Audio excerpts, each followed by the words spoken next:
Hello everyone from Chelsea Fan TV. My name is Alex. I'm here with Tony from Chelsea SW6. It's been a long time, mate. Yeah, it has actually, yeah. I've done nothing on my channel for 3.5 months, and I just thought it was a perfect time. I've been going to games, I just really haven't wanted to get involved, to be perfectly honest with you. And I feel like maybe a little bit of an explanation. I don't need to, but I suppose I do. Basically, my mother had a stroke, my best friend had a stroke. It's a mental, honestly, it was just a very, very hard time for me.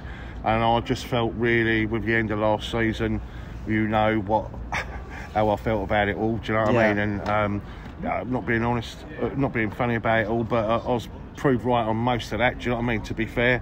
Yeah. You know, and without going over old grounds, obviously, things, I feel like there's so much to catch up on. There's so many things have happened since I last spoke.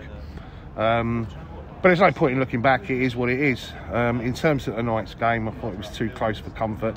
Probably too many changes, a bit of a mismatch to be, you know, they've not really had a chance to play with one another and get, you know, and it was all about Enzo really when it, you know, the game kind of turned when he came on. It was far too close for comfort. You know, they got a penalty, all right, we got a very, very late penalty, a stroke of half time. Second half, we were kind of always the better side, but they were always dangerous, weren't they, set pieces, and after 90 minutes, if it had been a draw, it would have gone straight to penalties, wouldn't it? So, I mean, we literally left it right to the end. Best chant tonight was the Wimbledon supporters, wasn't it?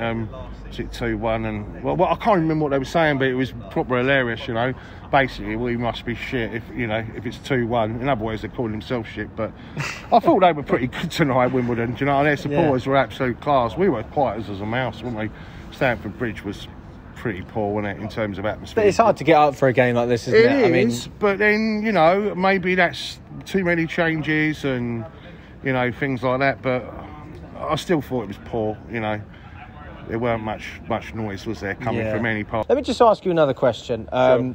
You know, we spoke about last season. You loved Tuchel. You didn't like Potter. No. You didn't believe that was ever the right decision. And you did turn out to be right. How do you feel about Pochettino? Yeah, I like him. I do like him. You know, I think he looks the part, he sounds the part. I'm not all this sort of anti-Tottenham thing. It's ridiculous, really, and consider that really our sort of second coming started with Glenn Hoddle. He was obviously Tottenham. He couldn't get more Tottenham or Spurs than Glenn Hoddle, and he did start the Blue Revolution. You know what I mean? Which sort of led on to sort of, you know, pastures greener and all that sort of stuff. But I'm happy with him, you know. But as I say, you know, I just think I think the owners, right, they made such a cataclysmic bunch of errors all the way through. You couldn't fuck it up any more than what they did. Everyone, they literally wiped the board, didn't they? Everyone from ground staff to medical to the board, everybody, all the familiar faces. It was an absolute fucking joke, to be fair. And you know what happens was a result of all those decisions. That said, you have to say that they fucked it all up, but they basically done a lot of work early and started, you know, this particular transfer window, and they've kind of got themselves back on track. Obviously, Graham Potter was always the wrong man. It was a ridiculous decision. And of course, Frank was all about appeasing the fans, which actually, at the end of the day, we just couldn't wait for the season to end, you know. I don't know about you, but it was just horrendous. But, you know, it's hard, isn't it? You know, I mean, I must admit, I watched the scene all the way through pre-season. I was really impressed, yeah? Really, really impressed. Especially with the formation and everything else. We haven't quite got to that point yet, have we, yeah? But, you know, it's important, you know. We've got no European football, so these competitions are really, you know, massively important. And I believe we've got Brighton now in the draw, so, yeah, Brighton. Fucking Brighton. Oh, if we beat them, that would be nice.